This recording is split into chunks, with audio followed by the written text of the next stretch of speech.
Welcome to Triple H, Hamilton Happy Hour, where we talk about pianos, talk about music, and everything else in between. Hey everybody, welcome back to Hamilton Happy Hour. Once again, we have my cousin Mike Bolin with us. Hey Mike, how you doing? Hello everyone. And we have two special guests with us, which are Haena Bitton and Rosaria Vigorito, correct? Yes. All right. Okay, all right. So how we met, well, we just met. Actually, we just met. We've been Baton. It's baton, like pass the baton. Oh, yes. Sorry, baton. And how we met was you had called the office wanting a piano for your art gallery. That is in Davie. Yes. Correct? It's in Dania Beach. Dania Beach. And I had an artist by the name of Goons Dreamland who was coming down to showcase his work in the Miami Beach Art Basel 2025. Miami does a lot of beautiful events throughout a whole week that kicks off December 1st and goes all the way to December 7th. So he performs on the piano and he talks about his art because his piano and the art actually are a part of the same,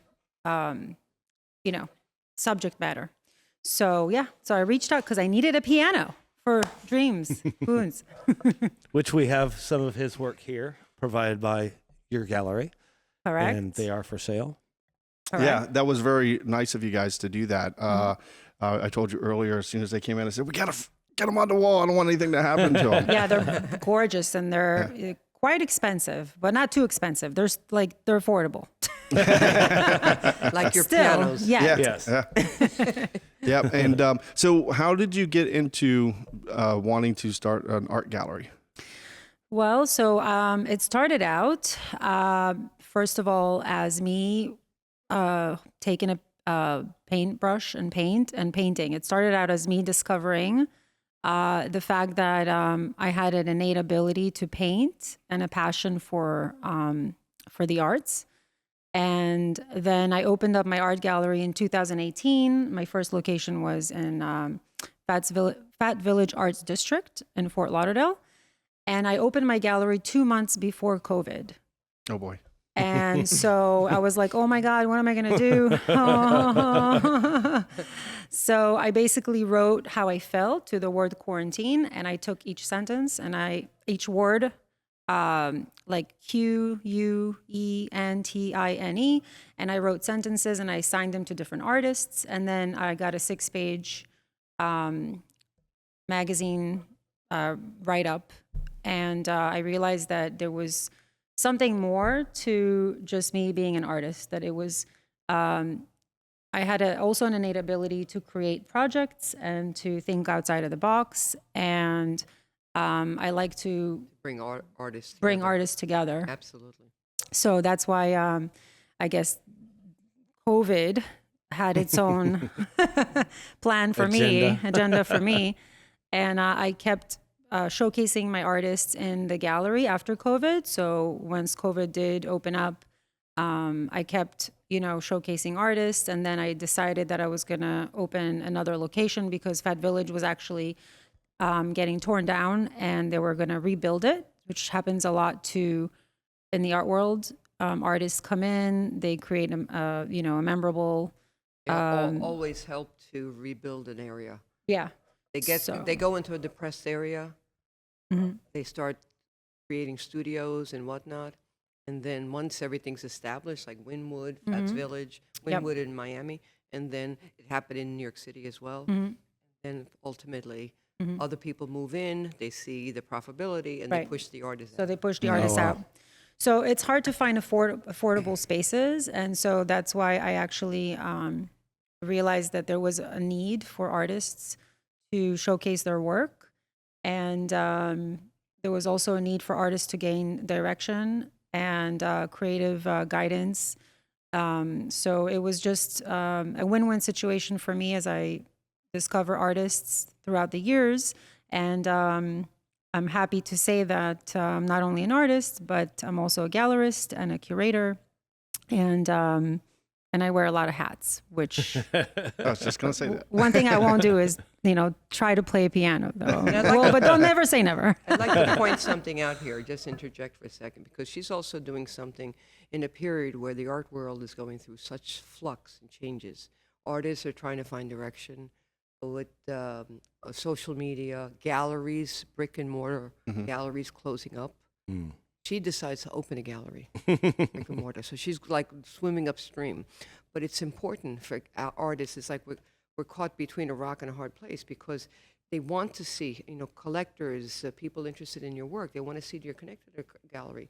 But a lot of the galleries now are closing down. So here she is presenting as one in our community. And the Broward, Miami area, especially Broward, is a growing art area. And she's capitalizing on that growth because there's so much art, so much creativity going on. And she created this beautiful space with the previous gallery that I joined her at. And in fact, I didn't even know about the first one. Oh yeah, Fat Village. Yeah, that was a 1,200 square foot space, and then the amount of like love and just having people come and meet the artists and talk to the artists, and as you know, like that's why I like to do a lot of events, and I just want to make sure that my artists get exposure, not only because you see their art, but because you actually get to meet them in the gallery and talk to them about their inspiration and why they do what they do, and really connect to them on a deeper level. So Awesome. Well, it's also commendable too, because you made it through COVID. Yeah. I mean, that's Yeah. a lot of people. Through COVID, That's a fight and now in itself. up to her third gallery. yeah. Yeah. This is her third. So yeah, Because you had COVID, La and then Solis? yes, and then 2 blocks down from La Solis, I actually had a storefront with no sign, actually, because it was a kind of like a pop-up. The landlord was very nice to me, and he was like, "Haena, I'm gonna tell you, you can't put a temporary, signage because you're gonna get fined." So I basically had to figure out how do I get people through the door without even having a sign, and I was in that place for a whole year without even having a storefront sign. And so, and there was no foot traffic, none whatsoever. Wow. Yeah. Great So, area, but no foot traffic. Yeah. So it was like a double whammy for me. And then I found the other location at Dania Point, which is a very nice shopping plaza with a lot of It stores. really is. And I was very happy to just stroll along one day as I was getting my cup of coffee and discovered that they had an opportunity, and I said, okay, I'm gonna go for it. I'm gonna risk it, because sometimes we have to take risks. And right now, it's the only gallery. And it's the only gallery in Dania Point, and it's a beautiful shopping plaza where they're opening up Mr. 01, which is like a pizza place next door soon. So we're probably gonna end up smelling like a pizza store soon, because they're like right next door to us. that helps with sales. I don't know. Potatoes right there. I think the bar would help more with sales, but anyway. But yeah, there's so many like amazing restaurants around. There's the comedy club there, and the Dania Improv, and they keep on opening new venues. So I'm very lucky to be in such a center that has foot traffic, and we've been there for 2 months, and we are doing so well. Great. We've had many sales, and our events are just been amazing. And you could even see the gallery from the highway. Yeah, we even have like a big I billboard. drove past you today. Yeah, I was in Coral Gables. yeah. We get like a huge billboard, and it's insane. Like I never No, thought. but you can literally see the sign too if you're at the can see right it. spot. Yeah, if you're looking. If you're Oh looking. wow! Oh, amazing. So yeah, I mean, I'm lucky, but all this happened because of my artists, because we, they're supporting the gallery and we're supporting them. So it's a relationship. Yep. And I think it's a very important relationship to have, because a lot of galleries and artists, they are like family, we grow together, we learn about things together, we do art collaborations together. So we need each other. Like Absolutely. artists need each other for many reasons. And like Simon Cowell, right? He finds all these musicians, Yeah, right. and he invests in them and he promotes them. and he gets a kick out of, like doing that because it's what makes you happy when you see somebody else who has talent that you can help him really succeed, And that's like what the gallery's for, to help our artists grow and succeed. So I hope all of them become super famous. And promoting them to the world too, you know, Yes. because that's what happens, like when Simon Cowell does that, Right. it gives you more exposure. It's the same thing like with having a gallery, it's giving the artist more exposure. Exactly. Oh, but not only that, I was my third year at Context Art Fair. I was under the label of another gallery. Hopefully in the future I'll be under Bitton Gallery, because you have to have a gallery association. There you go. You have to have a gallery association to be in this prestigious art fair. And it happens during Art Miami Week. It's one of the well-known fairs. So, but people keep asking, who are you affiliated with? And I say, yes, I'm with this gallery that's based in Atlanta, but the gallery I'm with primarily is here, locally, and it's Bitton. And I'm hoping in the future that'll happen too. But people want to know that even if you are doing impressive things, they want to know you have that gallery association. And I'm very proud to be associated with Haena, because I know that she's very, very motivated. Being an artist as well, she understands what we go through as our artists, the ups and the downs, the insecurities, the moments of elation, the prospective sale, then it doesn't go through, goes through, whatever. It's a roller coaster being an artist. It's not just you go in the studio, create something, and you're done. There's a lot to it. And having someone to represent you is like a heaven sent, especially with someone as motivated as she is and her gallery is. Thank you so much. Absolutely. Speaking the truth. Well, it's how I put it in perspective for me is you work with artists, and I do too. We do too. Yeah. We move the pianos for them, the concert pianists. They're artists too, and they don't paint, but they're an artist with the musical instrument piano. Yes, that they're- everything crosses over. Right, Absolutely. right. So it's a very yeah. similar type of thing, and we have to. We don't do the promoting and stuff like that. We want them to promote us actually, because they're a lot bigger names than we are, but we get to work with them, and really big names too. So it's nice to. But they need you. Correct. Yep. And we need them, and we need piano teachers, too. That's the other thing, because without piano teachers, they're not going to be teaching students, and then students won't need pianos, and then Right. we're. It's exactly right. Yeah. So it's an ecosystem. Yeah. And everybody needs to be there for each other. So the pianists and the teachers and people are actually, the guy that came into the store just started playing the piano, and I asked him, is he self-taught? And he said yes. But I do think that even if you're self-taught, you can also always use a teacher to kind of guide you and take you to that next level. Yeah. And even as artists, like we need mentors too. Absolutely. So I'm really thankful for Hamilton Piano, because since we got on your piano, our environment in the gallery has been nothing but magical. People have connected on another level. Having the piano there has brought really a connection, a musical connection, and bridged the gap between people that are musicians and are also art lovers. And so the music opens up a level of comfortness where we feel like we're both connecting, and then it's easier for us to speak about the art, and it's just I just can't explain it. It's like really, I mean, even your art. Let's talk about Rosaria's art. She actually plans her paintings, but if you look at her particular pieces, they're very flowing and abstract. Right. And so even in when you're playing the piano, you have your keys, and you need to play certain keys when you're playing a song, and you have to hit them in the right way and in the right timing to get the music to sound right. And especially if you're doing that along to somebody who sings.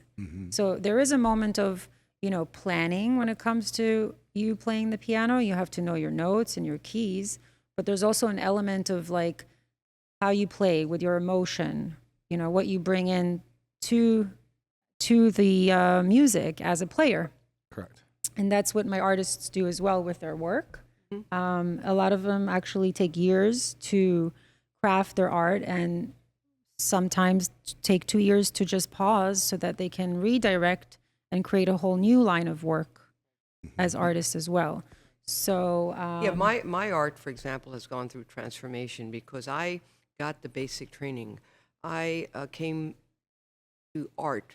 Well, first thing I wanted it to well, be you should when I talk was to them 7. about the poster we saw here. Yeah, when I was 7, the first thing I said is I wanted to be an artist, and then I decided to do other things, and I went to law school. In fact, it was interesting. I saw one of the playbill that you have on your wall, black and blue. I helped clear all the rights when I was practicing law. Oh, wow. Clear all the rights for the music, including the contractual partnership papers and all that. So I was a behind-the-scene attorney on that property. Oh, that's very yeah, cool. Yeah. So it was like wild to see that. It's almost a synchronicity, Yeah. you know. So that was my previous life. But it was when I went into entertainment law, is I wanted to be around artists. I still hadn't tapped into the child in me at 7 who knew that she was an artist. So later on, and I was in my 30s when I finally, with the people that I met and certain influences that I had around me, that I introduced myself to art. I started taking classes at Parsons in New York, and just like regular CE classes, and then finally I went for formal training. But I discovered that it was really what I wanted to do. So I went from practicing law to being a law librarian in academia to support myself. But I was building on exposing myself to art, developing my skills, learning the basics. Because fundamentally, it's like I use always the example of Picasso.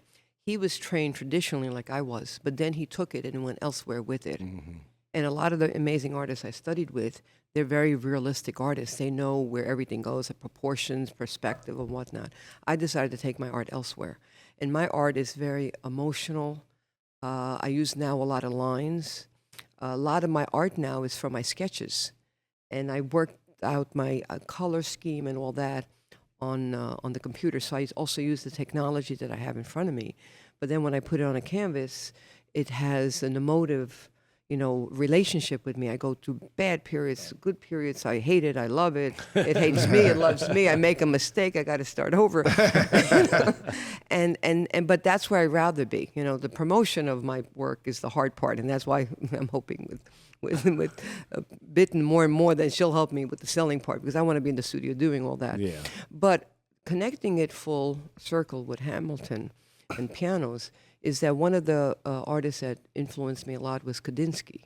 And he wrote about, music and vibration and how color is also vibration. So he saw, and a lot of his art was more geometrical and shapes, but he connected art and color and painting. And for me, when I use the lines, that's how I feel. That my lines they're about energy, they're about vibration, they're about the things that we go through, my emotional state, they're about music, they're about just life. That when I don't have the lines in my works now, the way I am now with my works, I feel that they don't have that same impact. Yeah, that's just like they say with the piano. Each note has its own color. As you play. Oh, wow. Yep. Artists see the colors. They want to see the colors when they're playing the piano. Absolutely. How does a piano have its own color? It's the tone. Tone. So the tone brings out the colors. So the voicing of the piano is they can see the colors as you're playing, and they want to be it. Wow. I don't know because I'm not an artist, but basically when they're hearing the tone of a piano. For instance, we have a 9-foot Steinway over there that we rebuilt, and a pianist came in and played it, and it's still breaking in because everything's new. But he's like, the colors on this piano are gorgeous, and I never understood that when I was young into the business. I actually had an artist say that to me about a piano. He said, "There's no colors coming from the piano." I'm like, "Are you a painter?" I didn't understand, and A musical painter. yeah, and now that I'm older and I've worked with more artists, I get it, and because now I see them, I can see it, and I understand what they're coming from, But when you're painting, do you do you start with an idea in mind, and then maybe as you're doing it, you improvise and add something My or take something away? improvisation is what I start with. I mean, my sketches. Okay.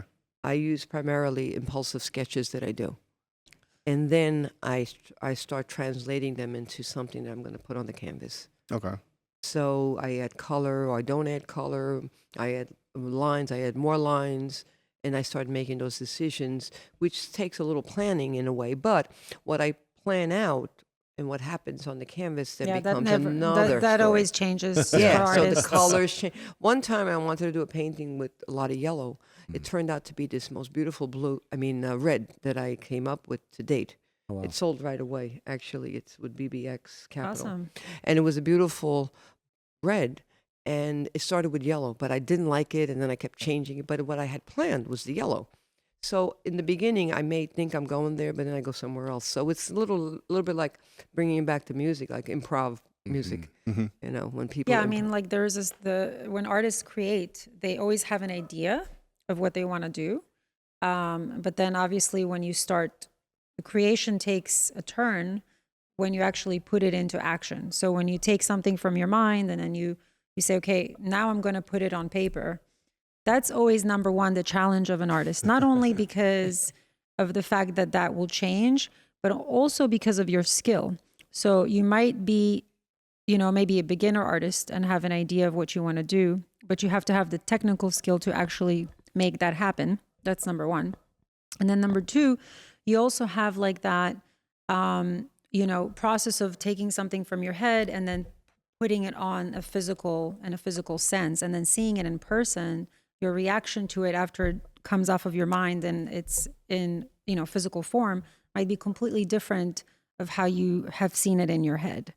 And so then you know, you might change something maybe 20, 30%, maybe sometimes 50%. But I think the bare idea of what you're going to, you know, do and create will be there, like the majority of it. And then the rest of it is called happy accidents. yeah, you have some of those too. After 5 o'clock? Around 7. It's like my daughter, she does a lot of art stuff. She's very artsy because she made my wife this beautiful butterfly out of clay, and I mean it was like gorgeous. I mean, it was like on, I want to say like a leaf or something. And so actually I told her, I said, let's bring it in. Let's make a platform for it that has a foundation. So it's, you know, more firm, but you know, it's amazing what people can come up with. And I think you're 100% correct. When it's in here, trying to get these to put it into 3D, you know, is it's gotta be extremely tough. Yeah, it's a challenge. Yeah. And it's also challenging because you have to be very diligent in actually completing a project, and life can get in the way for a lot of artists. So we come from all walks of life, and we have to pay the bills. Right. Yeah. So a lot of my artists actually, they were past doctors. I have an architect artist. I even had a rabbi artist. Oh, wow. I had artists that came from all walks of life, and especially as an emerging artist, it takes time for you to get traction and for people to get to know you for your art. And I've been very blessed and lucky to have several publications about me. But the art world is not always, people don't always get lucky. They could be very talented. And it would be really hard for them to get discovered, because ideally an artist is a person that also either lacks a personality or has a personality. And so an artist today has to wear a lot of hats. They have to be their own marketer. They have to create. They have to talk about their art. They have to sell their art. Then they have to, you know, Even create a persona. yeah. So there's a whole back in the day, what artists used to do is so completely different than what artists have to do today. So 80% of the work that an artist does is literally not painting. Yeah. It's literally marketing. Oh, wow. It's networking. It's trying to, you know, tell the world, this is who I am and this is what I do. And then Like 20%. here I am. Like here I am. Here we are. It's kind of like us, too. Yeah. You know? I mean, we're always trying to market. Yeah. You know? But you're also a niche, you know. It's like every time I put something on Instagram, I feel all proud. I put something, this is something I'm working on. And then there are like 100 other artists putting something. It's like you feel almost Yeah, you're almost overwhelmed. because this world is so wide with like the World Wide Web of like what artists can create, and with the advent of AI, that there's so much That's a whole nother competition, and that's a whole nother Yeah, right. conversation. So there's so many artists, and everyone's an artist, and everybody wants to be an artist. And then you're not only competing with all the artists that are out there, you're competing also with the musicians that have now decided to call themselves artists, and the actors that have now decided to call themselves artists that are already famous, are already on the map. And the last thing they need to do is sell more art. Exactly. Save your lane. Yeah, save your lane is right.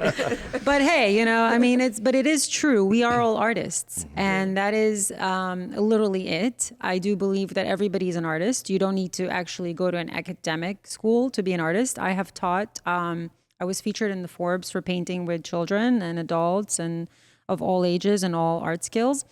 And at Aquilina Resort and Spa, I was very lucky to be a resident artist there. And I was just, on the lawn, on the beautiful green lawn facing the ocean. And I had like 30, 40 people at a time painting. Oh, wow. And that's the most magnificent thing, is to see the fact that everybody just wants to touch the paintbrush, touch the paint, and start creating right away. And the things that come out of them would just in my technique is paint what you feel, not what you're told.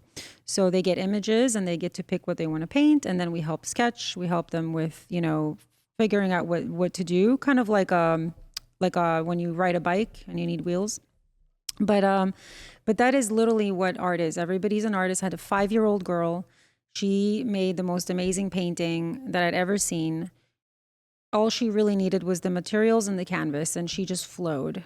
Oh, wow. And that piece was just Well, that an happens incredible piece. sometimes in music too. Yeah. Music, yeah. So if you're And now- talented, you're talented. And It now doesn't with matter how old you are. Right. technology, you have people also moving away even from the physical piano, and they can do things with keyboards or things connected to their computers. They can create music and stuff. But then the challenge is, if you're a professional artist, how you distinguish yourself when you're competing with everybody. Like you're saying, it becomes what makes you worth investing in or investing. What makes in. you stand out? Yeah, exactly. That's constantly a challenge. And that's where personality, I think, has to come in. Absolutely. Because you have to have good PR skills in order to really kind of get almost anywhere in life. Right. Right. Because like the saying goes, you get more bees with honey. If you're a deadhead, it's going to take you a lot longer to be able to get further. But with how we've worked together with the piano, and I know this has been done before, but we have a red piano in your studio. Beautiful red piano. Gorgeous. I love that red. By the way. I'm going to use it in my painting. Oh my God, the pictures we took on that piano. Woo. And we have the art on the walls. Now what we need to do is take the art and put it onto the piano. There you go. So this summer, I know we had talked about Yes. doing Oh, this. that'd be great to do a piano with. And paint on the piano, because we have numerous pianos that we can do it with, where we can get it prepped for the painting Right. and have 1, 2, 3, 4, 5 artists come Yeah, in. that'd be fun. Ironically, a nonprofit has approached me, and they're getting a few artists in Broward, and I'm going to pick up a guitar tomorrow to do the front. Okay. But this is really exciting, this idea. There's a lot of real estate on a piano that you can Yeah, it's you a can big really canvas. develop. It's not like a small we should surface. do something white, like a white surface would be good, I think. We could for, do one yeah. part of it white, part of it black, part Yeah. of it Gray. background Or gray. white and gray. Oh, I You do all gotta have kinds like of a things, primer. white, black. Yeah, You white have and to have gray. a primer base. A primer so that Yeah. you can then So- go in, and Absolutely. then you guys put the finishing coats. We put after. the clear coat over it. Yeah, Beautiful. so we have to get together with what paint. So In that fact, I love to bring li- my paintings so you guys can varnish them for me. But That's we always can. my least favorite thing to do. Well, you saw our spray booth. We Yeah, can I do know. anything. It'd be easy. No problem. Did you see that room? It's insane. I mean, what an amazing facility you have bless, here. I gotta bless. say, I'm floored. and the and fact that wowed. it's generation you. to generation, that's even- incredible. So I mean, But that would be yeah, an amazing would project. be an amazing project. Yeah, it's and that's just one.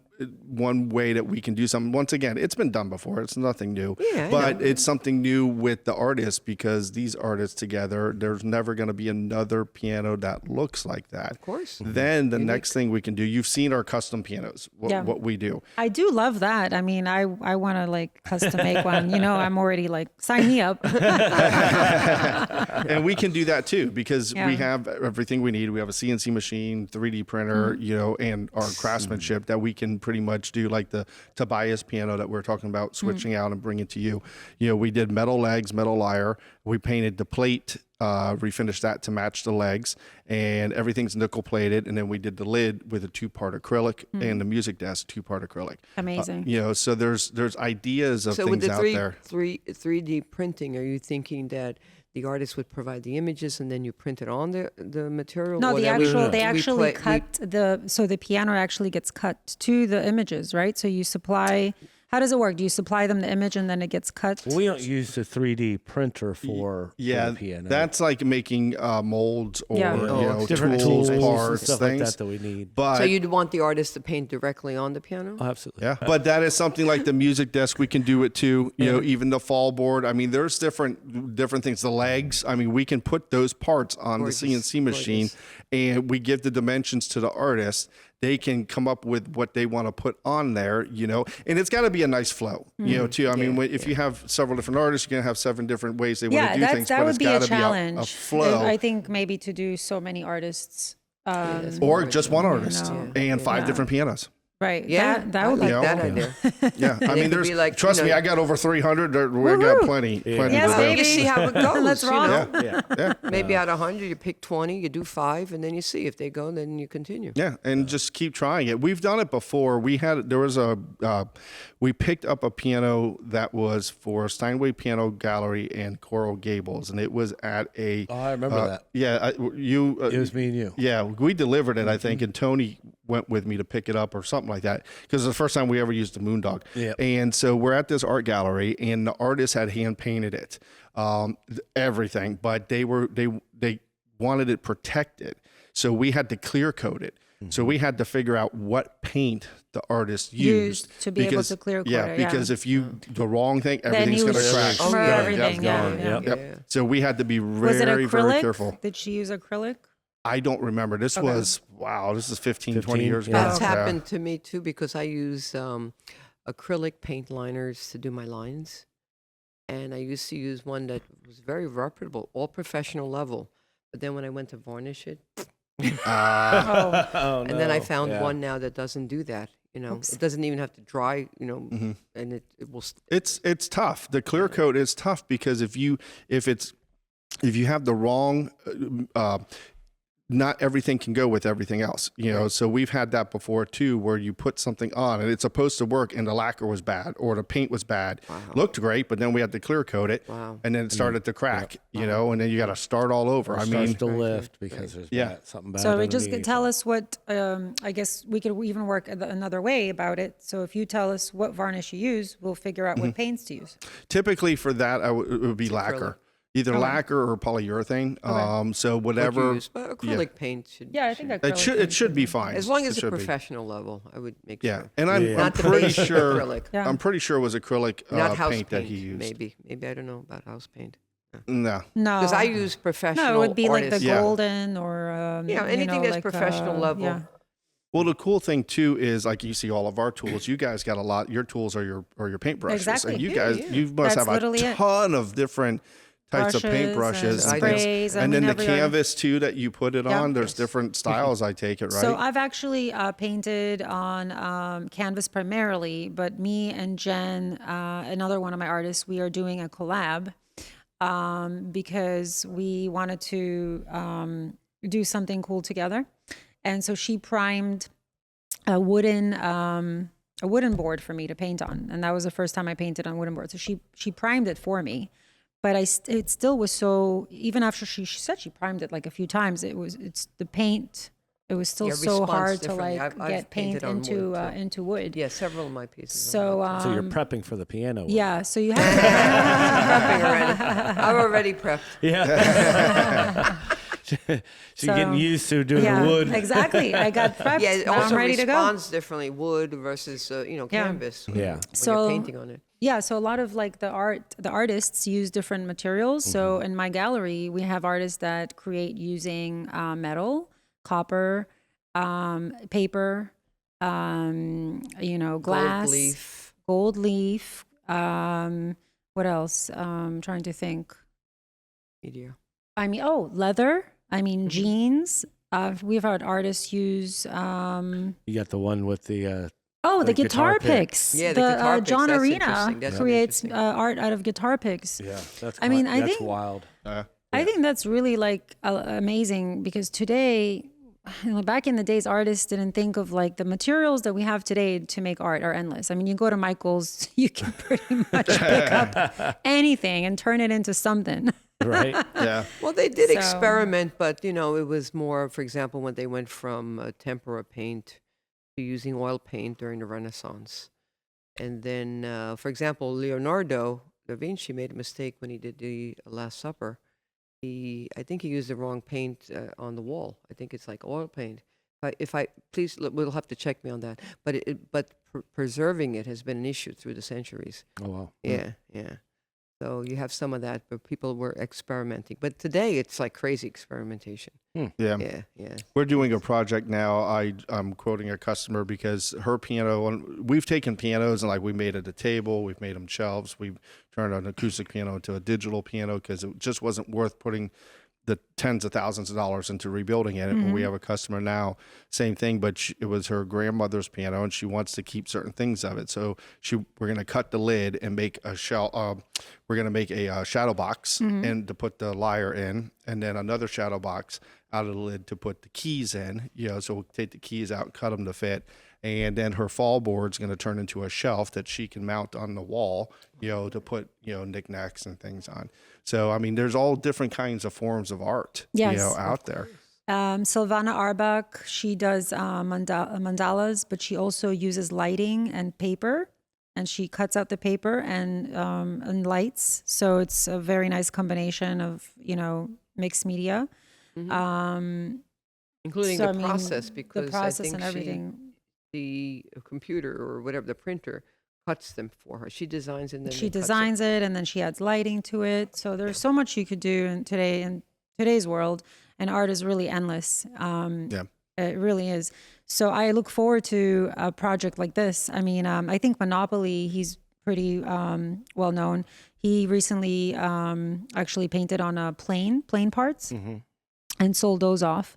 Oh, wow. So, I mean, why not pianos? Right. Oh, yeah. And there are artists Absolutely. that paint on surfboards. Why Yeah. not piano? Yeah. Exactly. Yeah. I mean, now they're sending art to the moon.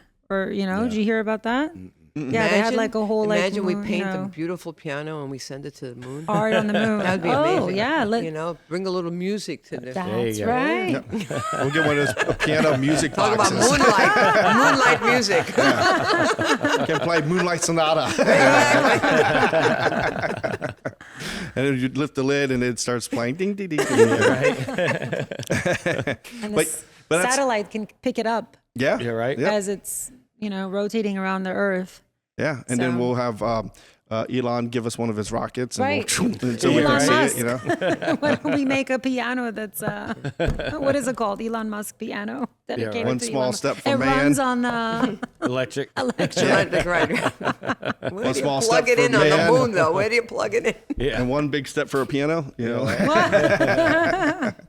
But yeah, that's the cool thing is because you can, if you think of it, you can do it. Really, I mean, there might be ways that you have to think harder to Your make things imagination happen, is but literally it. and it's endless. Endless. It's endless. And then when you collaborate and you have so many different people, so many minds involved with it, it's like we do that here at the shop. So if there's an idea. If I have an idea, he has an idea. We all, hey, what do you think about this? What do you think about that? Beautiful. And then like for instance, to Tobias, we went kind of far on that one, and I think people here were like, "What are you doing?" Because it was Why are we doing this? Yeah, and Because we can. Yeah, exactly. Why not, right? Why not? that, and because we had all the stuff to be able to do it, and I said, let's just do something no one's ever done before. And so the people know we call it the Tobias because that was the first one of a few pianos we're going to do, and I figured let me try it after my name first, kind of see how it goes, see how people like it, because then the next one's going to be named after my grandfather, and his name's Arkeel. So I'm going to do one on his name. Very nice. Then I'll do one after my father, which is the Reginald, because my dad's Reggie. Wow. Yep. And then my uncle Daniel. So I figured, but we'll start with me because if it fails, I won't go any further. But I'm going, me personally, I want to take their personalities. My grandfather passed away when I was 12, so I didn't know him that well. But from what I do remember, he was a very smart man.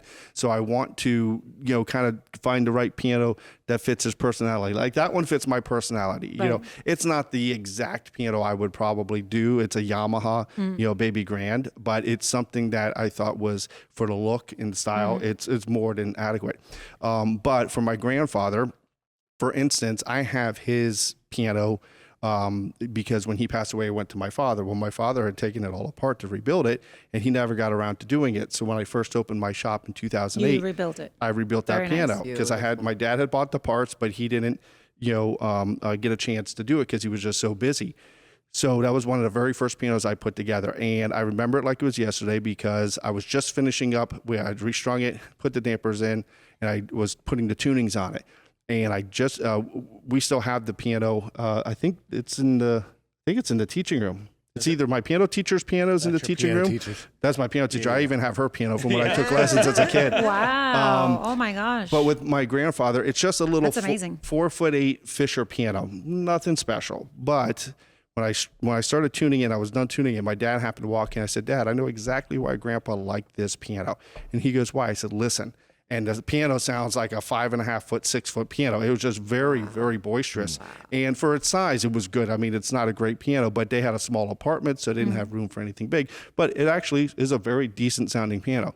So that one is the one that we could do it to, where we could customize that one. Or the Wurlitzer butterfly. We have a butterfly grand that we could do something to. That would be a good one to paint. Yeah. That would be a very good one to do because the lid opens up like this. Oh, Wow. Like a butterfly. It's like butterfly. And it's a half that's circle. beautiful. So it doesn't have the curve on one side. It's That a would half be an circle. interesting, because then you could have two different artists coming together, and they can be similar but different, Correct. and come together, and that's beautiful. Yep. And it's easy to move. Yep. It's only 3.5 That's a feet. good thing Yeah.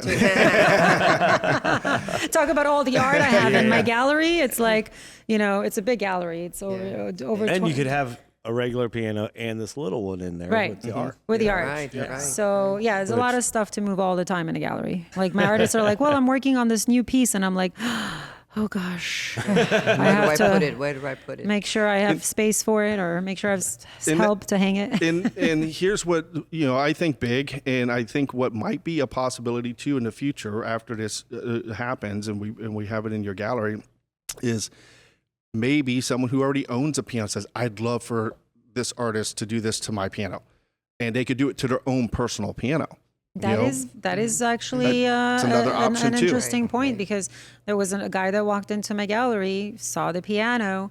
He's an accountant, wanted to play it, and he was pretty good. And he has a piano at home, and and he's into art. So I can always say, hey, tell us if you want to paint on your piano. We'd be happy to. Yeah. So Yeah, because we can prep everything. We can take everything apart, prep it for the artist to do. Once the artist is completed, then we clear coat everything, put it back together, and deliver it back. very nice. We'd have to think of maybe even how to, like, I love to do philanthropy through the arts. So maybe there's some portion of proceeds that we can donate to an organization that helps maybe teach children how to play instruments. Yeah, it could be in the music. That's beautiful. I know that John Arena recently raised like $100,000 through a donation of one of his artworks. So a lot of my artists actually in the gallery do that as well. So I always like to bridge that whole philanthropy and the art. The art world is a world that if you can make a big difference in, and you have the platform to be able to do so, then you should. Absolutely. Yeah. And we could even do this too. I had this idea a long time ago, but for athletes, like let's say the Miami Heat, make a Miami Heat piano and Oh, that would donate be it to cool. them. Yeah, that'd be great. You know, Yeah. donate it to them, Yeah, and then they Well, you know, they that's sign it. That's going to have to be red and black, right? Yeah. Yeah. Those are good colors. Those are Yeah, good colors. no problem. No We problem already with have those the red. colors. We got the red. We can add black. We can add black to it. But then they have a fundraiser. They the athletes, the could basketball sign guys it. sign it, That's- and then There you go. That's a great raffle idea. it off. So I like there's- Miami Heat. Yeah. I'm a big fan. Yeah. So I thought about that when LeBron Yeah. and Dwayne and Dwayne Wade, yeah. and, man, I forgot his He's other a great, name. amazing The other guy. person. There's I know the him triple personally. threat that was down there. Oh, they I can were see his amazing. face, but I can't remember his name. And I thought, oh man, that would be so cool if we could do that. But that's just one little thing. Yeah. I mean, there's tons of Tons of ideas out there. Possibilities. Yeah. Possibilities. So don't you copy our idea. Okay? We say that a lot because we have a lot of good ideas. This is copyrighted. Today's Copyright date 101. is December 17, 2025. And you have been warned. But Cease yeah, and for desist. for any big companies, you know, the cruise ships or whatever, you know, we can do that kind of stuff too. So there's a lot that can be done, especially not just with painting, but sometimes airbrushing. You know, with artists doing that with certain things too. So, and it takes, I think the biggest thing is it takes a certain style piano to do the certain type of art on it because Right. every piano is shaped Is- differently. Exactly. Right. You know, so you want to make Well, it sure. has its own It personality. has a personality that Yeah. matches the art has to have a personality that matches the piano. So, guys, thank you for being on. Well, really absolutely. appreciate This it. was so This was fun. fun. Yeah, told you, right? I'm Yeah. like hooked. Yeah, I like it. When do we do this again? This was We fun. can do it after the first of the year. Well, you have okay. Well, we're gonna bring in Goons. I mean, we want him February, to he's to coming do in. Good. Right. a podcast with you, especially since he plays Since the his paintings are piano here. and he's an artist. So Yeah. and we'll get maybe some more people to come in and talk about their art. And Some he's other the guy artists. that bridged the gap. He's the one that brought the company to you. Which no. How did you No, guys- Goons asked for a piano, and I said, Oh, yeah, and you it's gonna- found them? I said, it's going to Wow. cost a lot of money. I said, rock. are you paying for it? He's a Because mover and a shaker. I said, I just I know opened- she sweet talked my wife into giving her a free piano. Does that all the time. My wife came to me and she goes, "We should do this. This sounds like such a good thing." So And- now I need to give your wife a hug. I need to meet her now. So next time I open. oh, you didn't You meet met her? her. You met her today. So I did. She was in the Tina is your wife. Yes. Oh, Yeah. okay. Very Yeah. nice. Very Yeah. nice. Yeah. I didn't So- know she was, but very nice lady. And she's like, "I think the red one would be perfect." And I looked at the Oh. gallery and this and that. I It said, is perfect. "Yes, let's do it. It's I fine." think I want to buy it. If I make enough money selling the art, you have a buyer right here. Okay, perfect. And you can have more than one piano.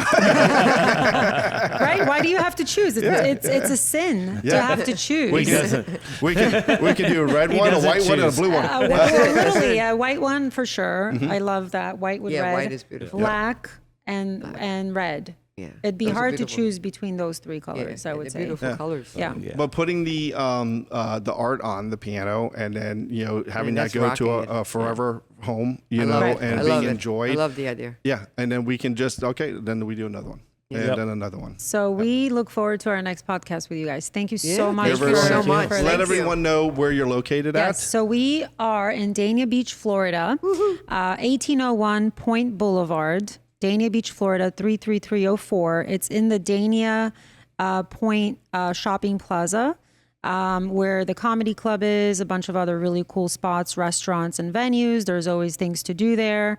Come see us. We're open 7 days a week.